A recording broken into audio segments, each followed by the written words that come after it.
Tes journées à ta table de travail, es-tu Shakespeare pour autant? Non.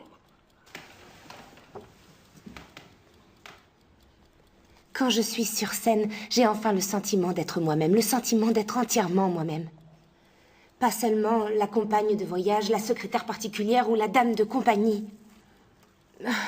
Mort, écoute-moi, comprends-moi bien. Tout cela, je le fais volontiers, parce que ta cause en vaut la peine. Seulement, je ne suis pas du tout certaine que tu aies remarqué à quel point je me dévoue. Mais toi aussi, tu sais bien que tu es ce que j'ai de plus précieux dans ma vie. Et ma vie, alors, tu y penses? Tu ne m'as même pas laissé la liberté de choisir l'homme avec qui je veux vivre. Ta mère et moi, nous voulions t'éviter de souffrir. Mais moi, je l'aimais. Mais tu as tant de charme, et tu es si jeune. Il doit y avoir une foule de bons garçons qui ont le même âge que toi, non? Et si possible, fortuné, n'est-ce pas? Pour que je n'ai plus à vivre au crochet des autres. Ça, ce n'est pas vrai. Et de toute manière, notre général s'en est jamais plaint. Mort. Je crois que tu ne vois jamais que ce que tu veux bien voir.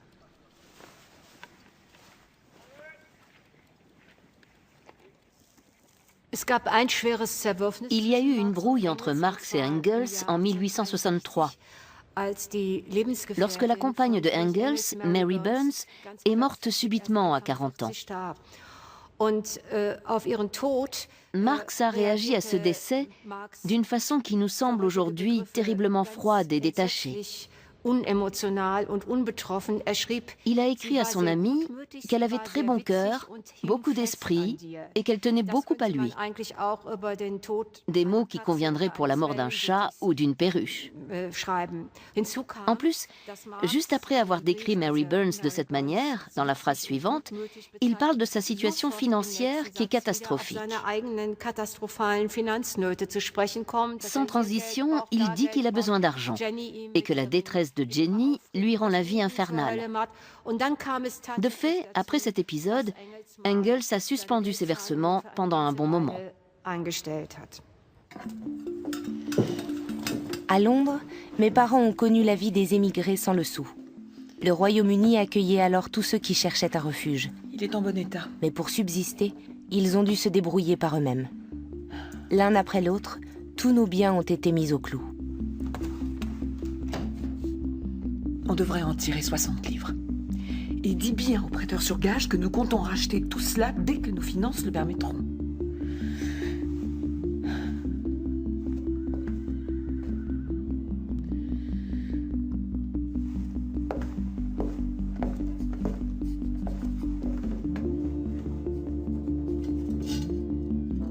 Ah non, Johnny.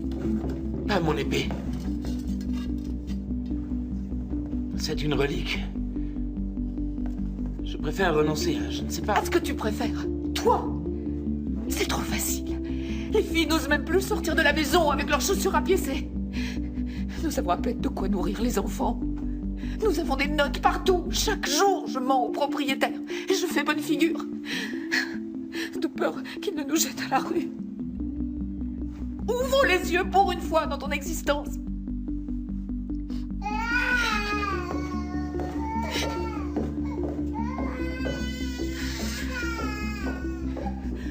Un jour, ma mère a dit à mon père qu'elle préférerait mourir avec ses enfants. Et il s'est dit qu'il ne pouvait pas lui en tenir rigueur.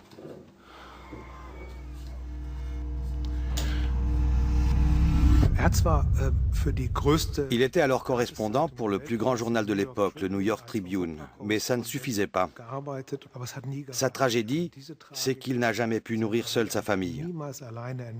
Il était dépendant de son mécène, Friedrich Engels, et c'était sans doute difficile. Il devait sans cesse aller chez le prêteur sur gage, et il a même fini par y laisser son manteau contre un peu d'argent pour acheter du pain. Mais sans son manteau, il ne pouvait plus sortir de chez lui. Il écrit alors « Je n'ai plus de papier ». Il en était là. Et en même temps, dans sa vie d'adulte, il n'a jamais vécu sans domestique à son service. Il n'y a qu'à Paris que mes parents ont bien vécu. Ce ne serait pas Marx. Si. C'est bien lui. Le repère de mort, le café où il avait autrefois rencontré Engels, était resté le rendez-vous des émigrés d'outre-Rhin. Le chancelier Bismarck régnait d'une main de fer sur le tout jeune empire allemand, maniant la carotte et le bâton. Ses lois sociales avaient allégé le sort des travailleurs. Je reviens tout de suite. Mais il se vengeait sur le Parti social-démocrate qui défendait leurs intérêts. Cognac, billard, musique, voilà de quoi rendre l'exil plus supportable, n'est-ce pas? Vous connaissez cela mieux que nous, camarade Marx. C'est vrai. Il y a bientôt 40 ans, je me tenais ici, comme vous, ici même. J'avais les poches vides et la caboche pleine d'idées radicales. Oui. Et sans ces idées radicales, nous autres sociodémocrates ne serions pas ici aujourd'hui. Je plaide coupable des faits qui me sont reprochés. Et pour me racheter, je paie ma tournée. Jacques? Voulez-vous vous joindre à nous pour une partie? Non, non, je suis...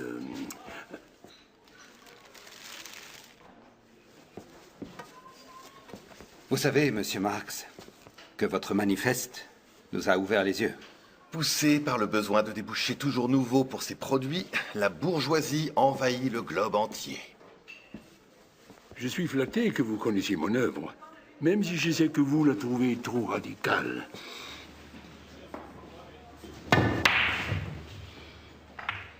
Marx et Engels avaient un rapport complexe avec la social-démocratie. D'abord parce qu'ils vivaient en Angleterre et que le parti qu'ils avaient appelé de leur vœu était né en Allemagne. C'est en Allemagne que les ouvriers s'étaient rassemblés pour créer un mouvement. Les deux vieux, comme on les appelait, observaient tout cela de loin. Et ils ont émis des critiques assez vives à l'encontre de ce parti, le SPD, parce qu'il portait un programme de compromis. Il faisait ce qu'on appellerait aujourd'hui de la realpolitik et se voulait pragmatique. Bien sûr, pour le gouvernement de Bismarck, ce parti n'était pas suffisamment modéré et il a été interdit. Mais Marx était alors le tenant de la doctrine pure, sans compromis. Je trouve tout à fait estimable votre combat en faveur du suffrage universel. Mais vous oubliez une chose. La République démocratique ne s'obtient pas en défilant devant l'empereur pour le supplier. Il faut un bouleversement des rapports de propriété et de production. L'histoire est l'histoire de la lutte des classes, je sais. Et notre histoire avance. Cette année, 12 de nos camarades sont entrés au Reichstag. Un tiers de plus que la dernière fois, malgré l'interdiction. Sans notre volonté de compromis, Bismarck n'aurait jamais fait voter la protection sociale. Et ces lois antisocialistes non plus, j'imagine. Le chancelier de fer. Vous pactisez avec vos ennemis et en guise de remerciement, il vous bannit. La bourgeoisie n'a rien contre vos réformes. Elle se remplit allègrement le portefeuille. Mais une société, et même la société capitaliste, n'est pas un automate. Elle réagit. Elle évolue. Et nous participons à son évolution.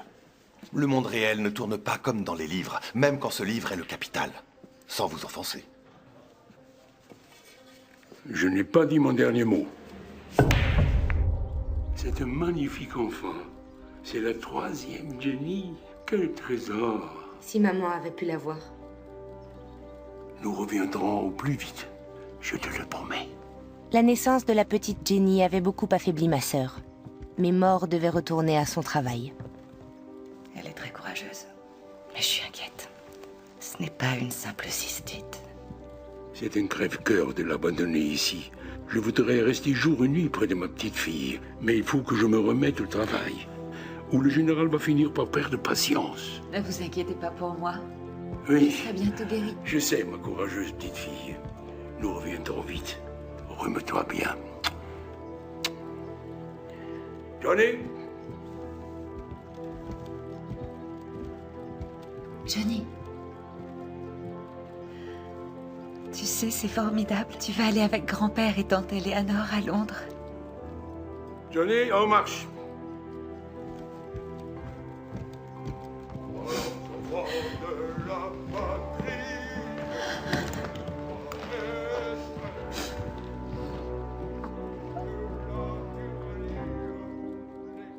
Ensemble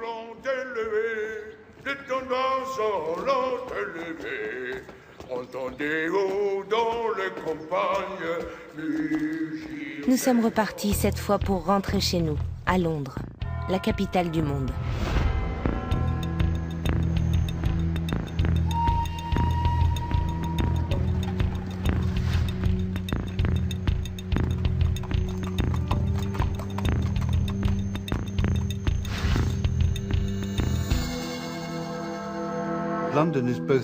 Du point de vue économique et politique, Londres est en avance sur son temps.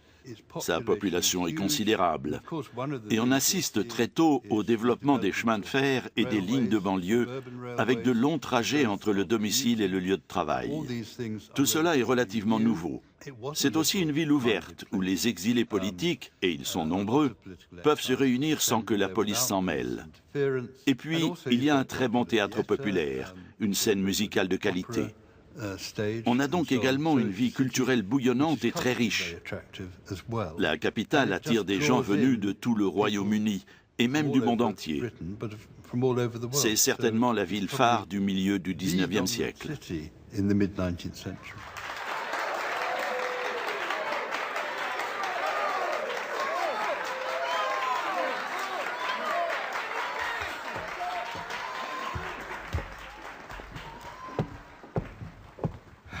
Voici pour vous.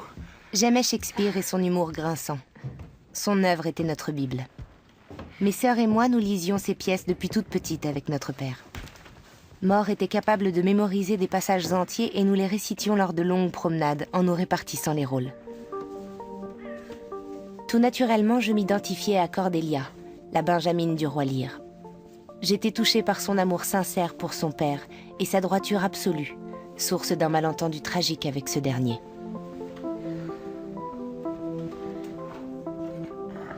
J'étais très attachée à mon père, bien qu'il fût souvent têtu et dominateur. Et je sentais ce tiraillement intérieur entre ses idées visionnaires et la réalité. Santé, santé.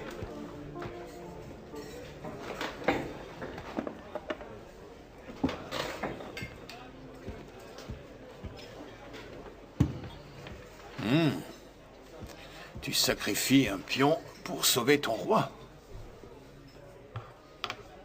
Ce n'est pas notre philosophie. Un chèque. Nul alors. C'est un fait, mon ami. Je remercie le ciel. Quand tu perds, tu deviens impossible. C'est parce que tu me harcèles. Comment cela? Tu le sais très bien. Je te rappelle simplement à ta promesse. Le 2e volume devait être terminé depuis longtemps. Tu es plus strict que Lynch avec l'argent du ménage.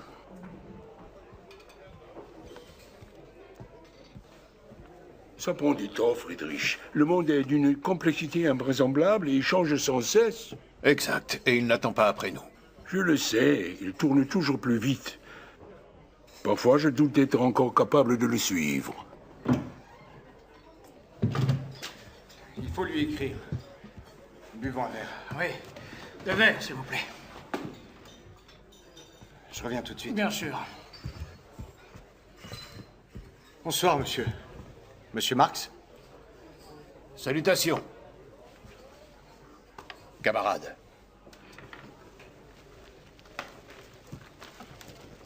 Père, je voulais vous dire... Pas maintenant, Frédéric.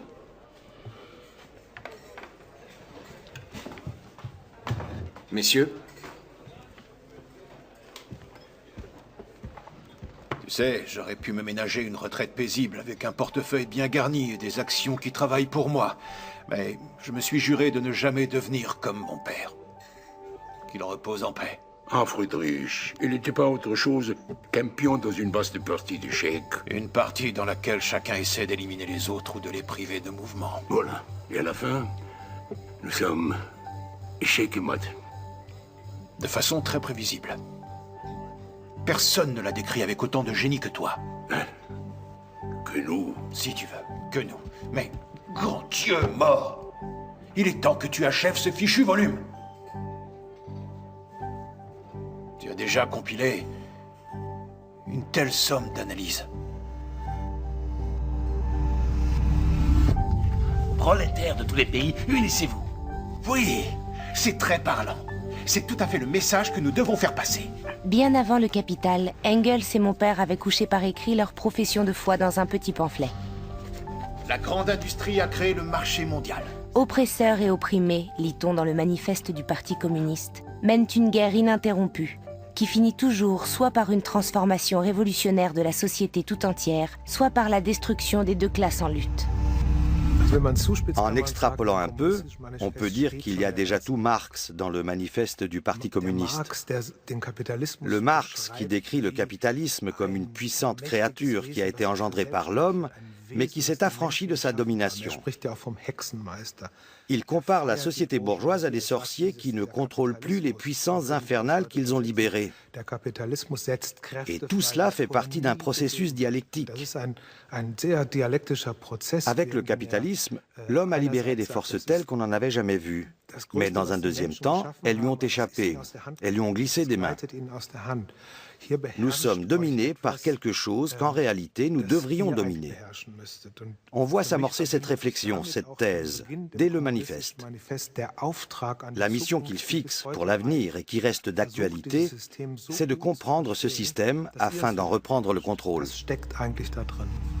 Mon père en était convaincu. Seule une révolution pouvait faire advenir un monde sans propriété, sans exploitation, sans aliénation. Là seulement l'homme trouve son être véritable. Il peut chasser le matin, partir à la pêche l'après-midi, traire ses vaches le soir, philosopher après dîner, tout cela au gré de son envie. Oui, mais il ne sera jamais vraiment aucun des trois. Ni un véritable chasseur, ni éleveur, ni pêcheur, ni philosophe.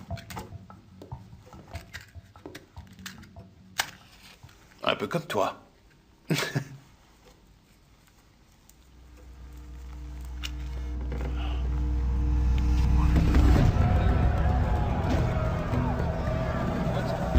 Au printemps 1848, une brèche s'est soudain ouverte vers d'autres lendemains. Partout à travers l'Europe, les peuples se sont levés. Ils sont montés sur les barricades contre l'absolutisme pour conquérir leur liberté et le droit à disposer d'eux-mêmes.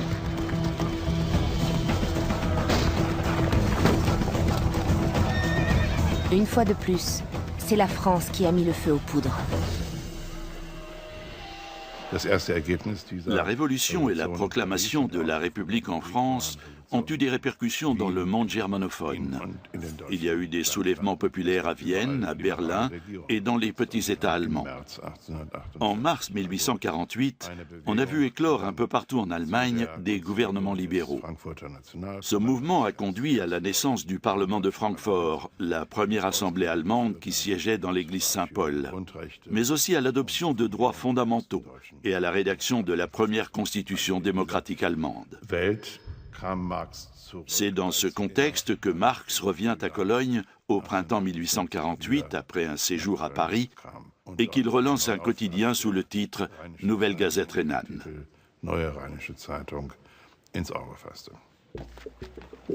Mais mon père savait que l'heure de la révolution prolétarienne n'était pas encore venue. C'est du moins ce qu'il disait dans son journal. Voyons cela.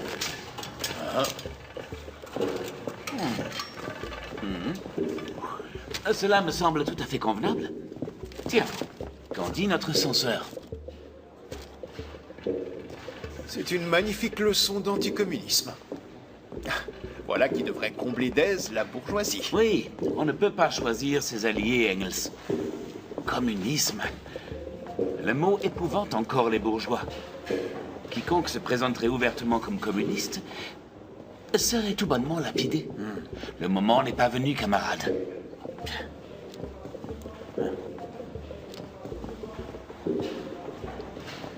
Il en était convaincu. Il fallait d'abord que la bourgeoisie renverse la monarchie. Le moment venu, elle céderait mécaniquement la place au prolétariat. Il s'est donc opposé à ceux qui militaient en faveur de la révolution prolétarienne. S'il vous plaît, j'en appelle à votre raison. Camarades! Il faut voir la chose de façon dialectique. Si vous déclenchez l'insurrection aujourd'hui, vous n'obtiendrez jamais l'émancipation des classes laborieuses. Au contraire, vous les mènerez à leur perte. Mais qu'est-ce que c'est que ce blabla? On en a assez d'entendre parler de dialectique et de tous ces bavardages théoriques. Notre chance, c'est maintenant. Il faut agir.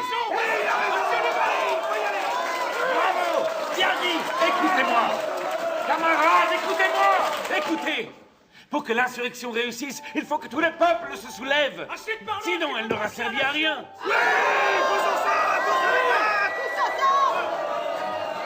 Viens, Johnny, on s'en va. Tout est dit.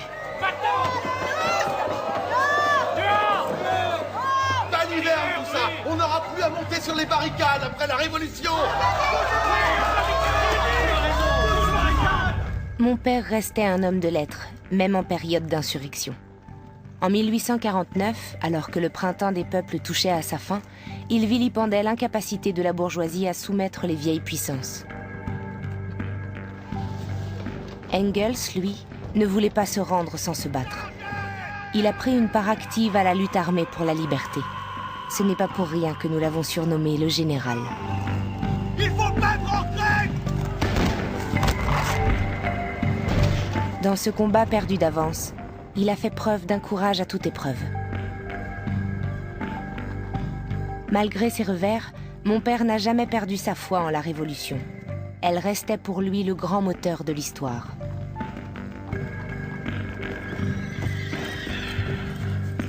Après la défaite, notre cher général a fui en Angleterre en passant par la Suisse.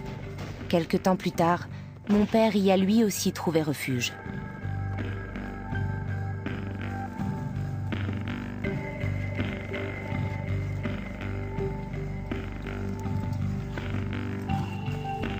Les Prussiens ont exécuté 27 combattants de la liberté.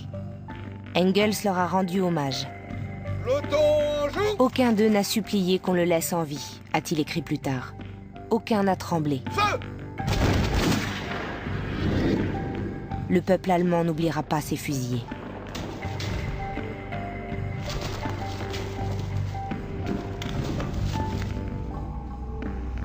La nouvelle Gazette rhénane a été réduite au silence en même temps que la première démocratie allemande. Mon père a payé les employés du journal avec ce qu'il lui restait d'argent liquide. Et par bravade, il a choisi d'imprimer le dernier numéro en lettres rouges. Et me voici tel qu'en moi-même, fier cadavre d'un rebelle. Sur mes lèvres encore, on lit le dédain et la morgue. J'ai gardé dans la main mon épée, et dans la mort je crie encore. Continue, Karl. Dans la mort, je crie encore rébellion. Je succombé dans l'honneur.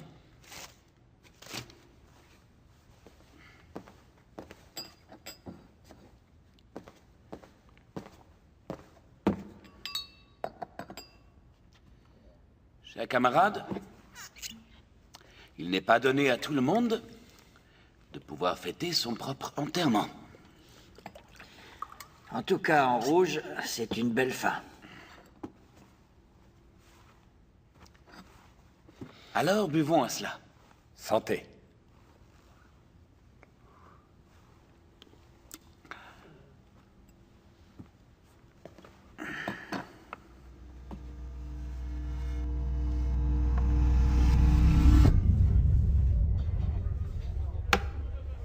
Échec et mat. Et tu m'envoies vraiment désolé. Ah, comment peut-on ne pas voir ça, hein? Arrêtons pour aujourd'hui.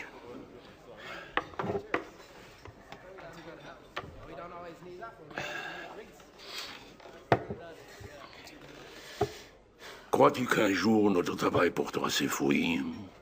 Il vaut mieux laisser l'histoire en juger mort.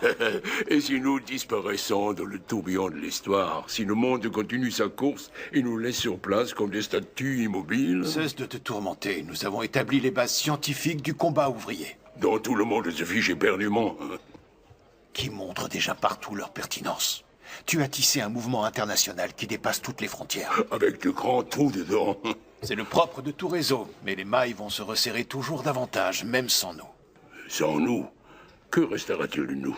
Une note de bas de page dans l'histoire. Baliverne, nous n'en sommes qu'au début. Remets-toi au travail. Prophète. Ah, mort, sans nous les ouvriers, on serait encore à suivre je ne sais quel prédicateur exalté. Comme cet illuminé, le tailleur, il avait... comment disais-tu déjà? Il avait toujours sur lui une recette toute prête pour faire advenir le paradis sur Terre. Voilà, c'est ça. Wilhelm Weitling. Nous n'y échapperons pas. Nous devons former une armée. Ses camarades de lutte devaient être disposés à suivre ses idées de génie sans discussion, sous peine d'avoir à subir ses foudres. Paradis terrestre où les hommes n'auront plus à lutter. Pour Karl Marx, sa vision du monde faisait loi. Tous les hommes seront frères, Weitling. Il y a bien des hommes dont je n'ai pas envie d'être le frère. Notre mission est d'ouvrir les yeux des ouvriers et ils se libéreront ensuite d'eux-mêmes. Weitling, avec vos folles espérances, vous menez les hommes à leur perte. Pousser le peuple à la révolte sans procéder à partir de bases scientifiques, c'est une supercherie. J'ai fait de la prison et j'ai rallié bien plus de frères à notre bannière que beaucoup de révolutionnaires de salon que je vois réunis ici. Weitling! Avec la science, vous ne toucherez pas le cœur des ouvriers. Foutaise! Jamais! Jamais l'ignorance n'a été l'instrument de la victoire, Weitling! Mon père a consacré bien trop de temps dans sa vie à combattre les opinions divergentes, surtout celles de ses compagnons de route.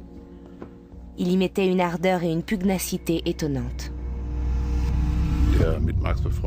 Pavel Annenkov, qui était un ami de Marx et se trouvait là lors de cette dispute, a écrit ensuite « Il était fermement convaincu de sa mission, qui était de dominer les esprits, de leur imposer sa volonté et de susciter leur enthousiasme. Devant moi se tenait l'incarnation du dictateur démocrate. » Effectivement, Marx ne laissait pas exister d'autres opinions que les siennes. Il était convaincu de ce qu'il disait. Très tôt, il a été persuadé d'avoir trouvé la clé de l'énigme de l'histoire. Et il le faisait toujours sentir à ses interlocuteurs de façon implacable et dure.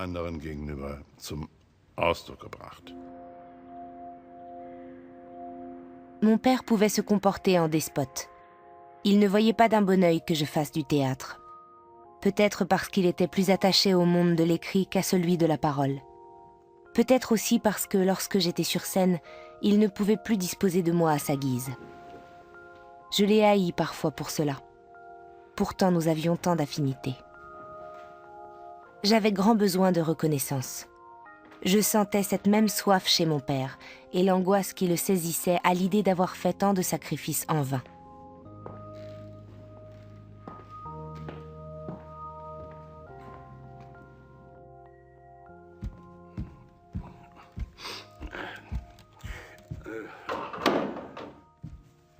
Moi, je suis déjà là.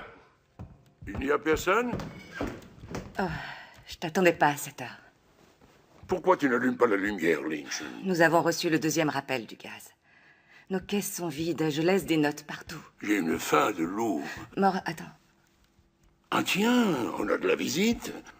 Nous étions d'accord pourtant. Je sais bien, c'est que...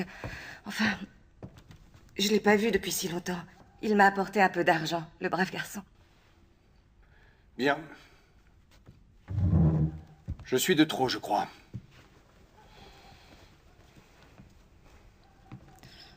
Bonsoir. Je suis désolé.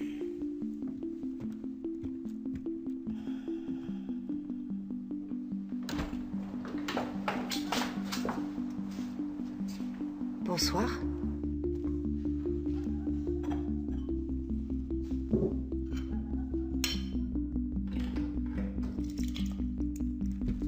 Mort? Mort? Mort?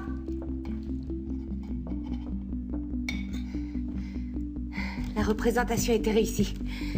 Le public nous a fait une ovation. Je suis content pour toi, ma Cordelia. Qui était-ce en bas? Une visite pour Lynch. Qu'est-ce que tu as? Pourquoi restes-tu dans le noir? Quelquefois, ça fait du bien. D'aussi loin que je me souvienne, Länchen a toujours fait partie de la famille.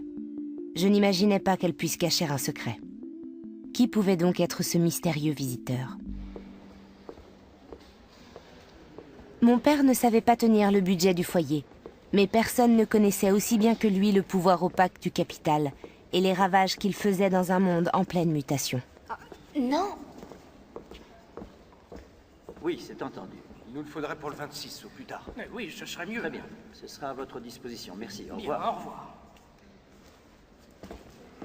bonjour. Bonjour, monsieur. Pourriez-vous m'accorder un crédit de, bien disons, de 15 livres? Est-ce possible?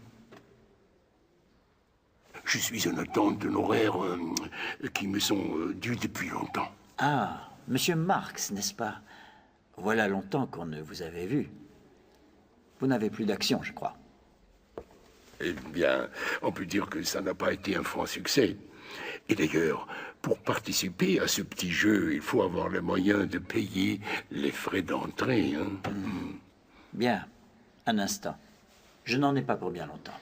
Je m'en occupe. Oui, merci. J'attends. Qu'y a-t-il? Je n'arrive pas à y croire. Tu as acheté des actions, tu as spéculé? Justement, il faut prendre des risques pour soustraire de l'argent à l'ennemi. Avec des actions? Mais comment cela? Tu jubilais chaque fois que les cours menaçaient de s'effondrer. Ça ne me semble pas contradictoire. S'il vous plaît. Ah, une petite signature, s'il vous plaît.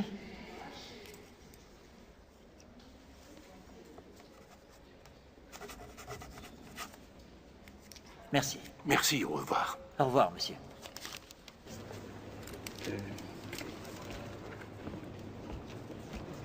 Tu fustiges un système injuste et en même temps, tu en tires profit. Enfin, je n'ai pas fait d'énormes profits. C'est de l'argent sale, papa.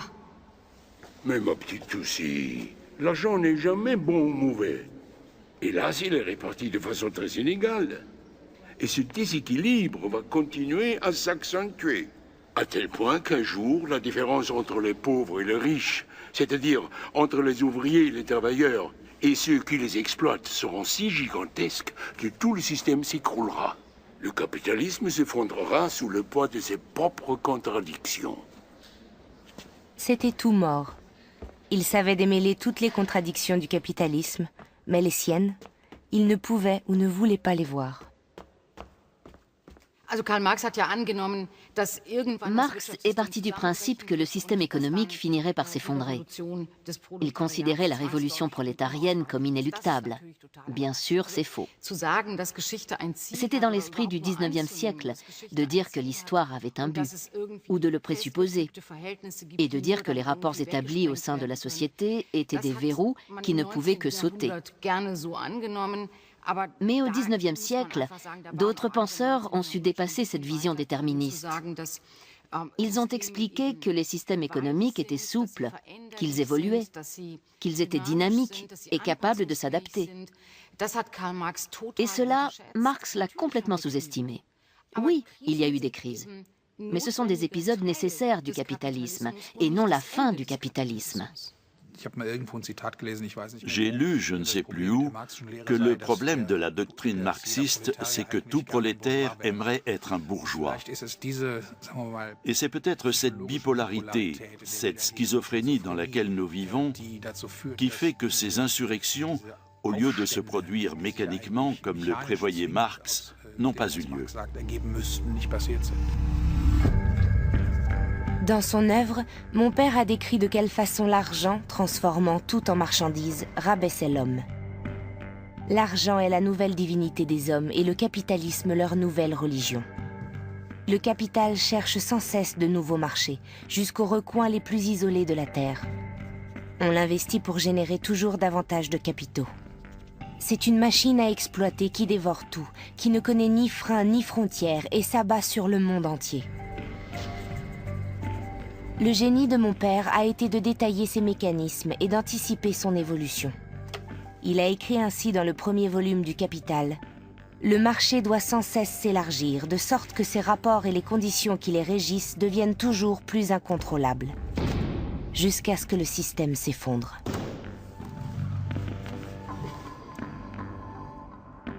Marx a dit très tôt, et il l'a exposé très précisément, qu'un marché national ne pouvait se suffire à lui-même. Il doit s'internationaliser, englober la terre entière. Il doit investir les moindres recoins du monde. De ce fait, tout ce qu'on peut se représenter, les ressources naturelles, le sol, mais aussi les soins, les services hospitaliers, tout doit être transformé en marchandises et venir s'entasser dans l'immense panier du capitalisme. Ce système ne tient pas compte des dégâts environnementaux qu'il cause. On l'a bien vu dans l'histoire récente. Parce qu'il doit croître. C'est comme une tumeur cancéreuse. Et ce qui est terrible avec le cancer, c'est qu'il détruit l'organisme qu'il colonise. Si le cancer était intelligent, il arrêterait de se développer. Selon Marx, c'est précisément ce dont le capitalisme est incapable.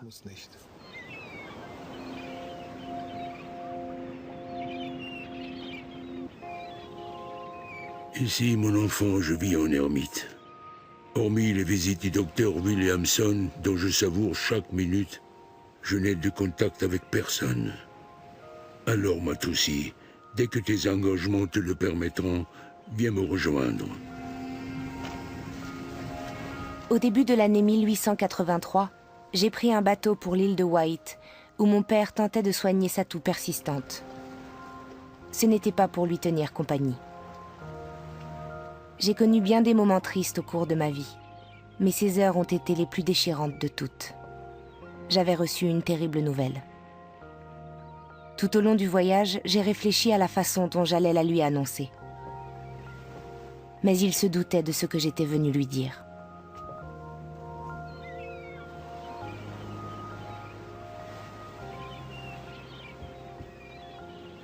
Notre petite Jenny est morte.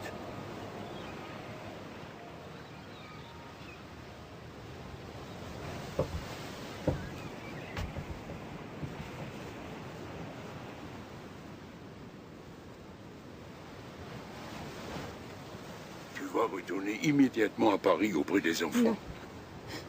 Pour une fois, je te demande de m'obéir.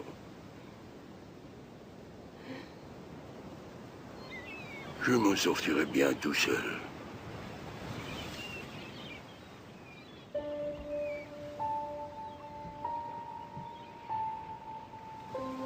La mort n'est pas un malheur pour le défunt, avait-il dit un jour, mais pour ceux qui lui survivent. Après le décès de ma mère, Engels avait déclaré « Karl est mort avec elle ». Pourtant, mon père avait conservé sa combativité. Cette fois, il semblait brisé. 4 de ses chers enfants et sa femme l'avaient précédé dans la tombe. C'était pour lui le symbole d'un nouvel échec, après tant de tourments.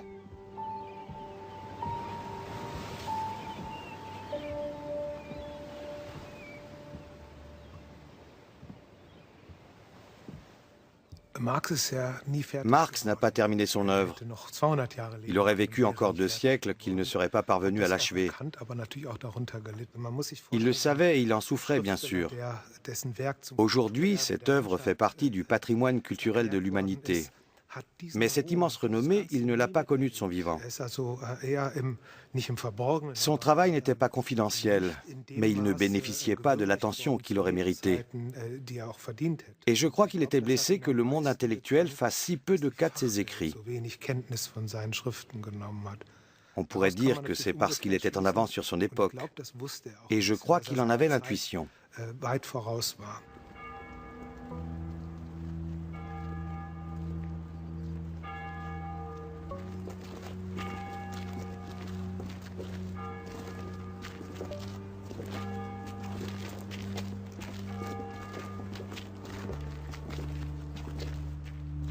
Le vide que laisse la mort de ce titan ne tardera pas à se faire sentir. Marx a été l'homme le plus détesté et le plus calomnié de son temps. Les gouvernements, qu'ils soient despotiques ou républicains, l'ont expulsé. Les bourgeois, qu'ils soient conservateurs ou démocrates extrémistes, n'avaient de cesse de l'accabler d'injures. Il écartait tout cela comme des toiles d'araignée. Il ne s'en souciait guère. Et il n'y répondait qu'en cas d'extrême nécessité. Et il est mort, honoré, aimé, et pleuré par des millions de militants révolutionnaires, depuis les mines de Sibérie jusqu'en Californie, à travers l'Europe et le continent américain. Et j'ai l'audace de le dire. Des adversaires, il en avait. Mais il n'avait guère d'ennemis personnels. Karl Marx. Son nom vivra à travers les siècles, tout comme son œuvre.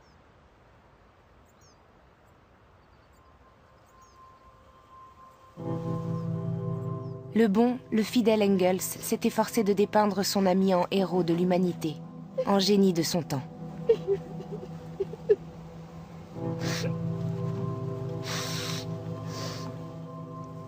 Quel paradoxe.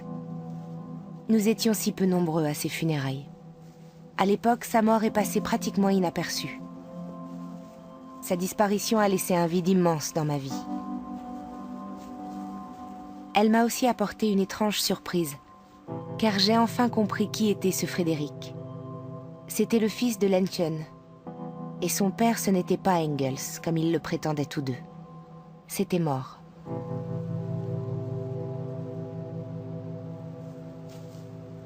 Aussi étrange que cela puisse paraître, j'ai vite considéré cette découverte comme une chance. Frédéric est devenu mon plus proche confident. Nous partagions les mêmes convictions politiques, celles de notre père. Ce qui n'était pas le cas de ceux qui se réclamaient de lui.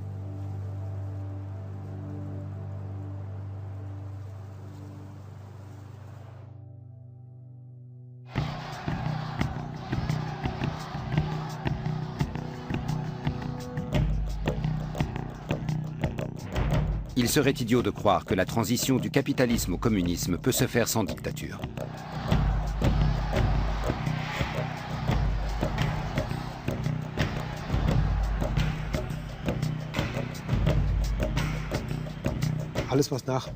Je vois difficilement ce que Marx aurait approuvé dans tout ce qui s'est produit après 1917, après la Révolution d'Octobre. Les systèmes qui sont nés au XXe siècle étaient des ennemis de la liberté. Le communisme n'est pas l'amour. C'est le marteau avec lequel nous détruisons l'ennemi.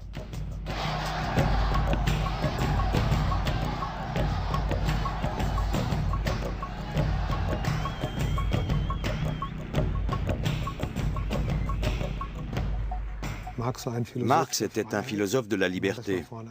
Pour lui, la liberté de la presse n'était pas négociable. C'est même la raison pour laquelle il a vécu toute sa vie en exil. Il n'aurait jamais soutenu ou préconisé un système qui limite les libertés.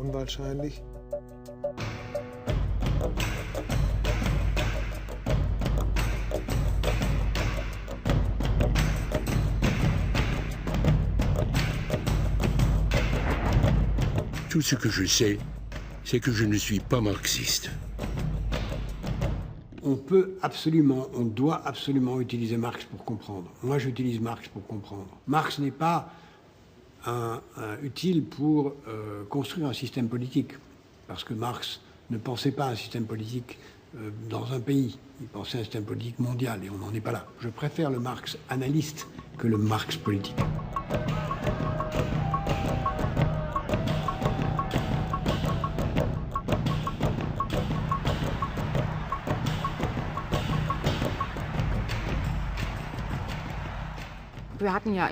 Nous avons eu au XXe siècle des systèmes politiques qui ont supprimé la propriété privée des moyens de production, qui ont décrété qu'ils n'en avaient pas besoin.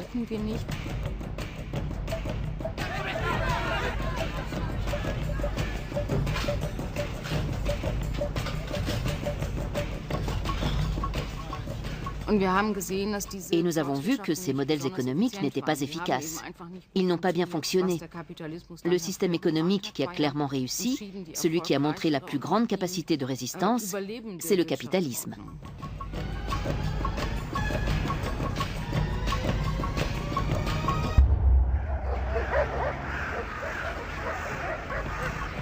Nous ne sommes pas propriétaires de la terre.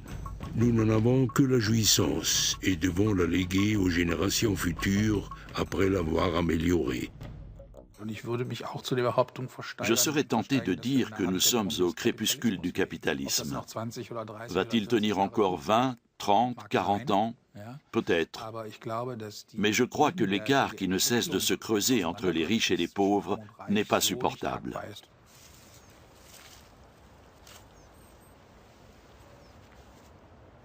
Du vivant de mon père, je me suis souvent révoltée contre son autorité. À sa mort, j'ai fait la paix avec lui. Et tandis que la postérité s'appropriait son œuvre, tandis qu'elle en faisait, pour le meilleur et pour le pire, un personnage plus grand que nature, ce père surhumain est redevenu pour moi un être de chair. C'était un homme, comme Shakespeare le disait de Hamlet. Un homme qui aimait l'humanité. Et moi, je l'ai tant aimé.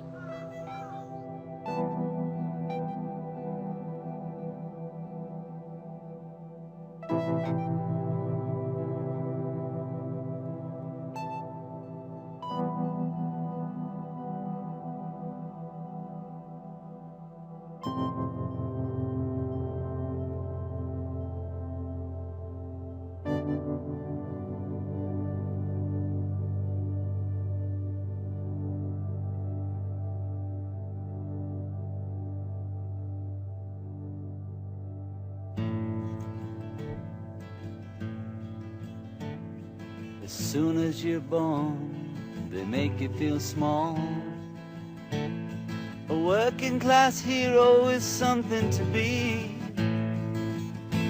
If you want to be a hero, well, just follow me. If you want to be a hero, well, just follow me.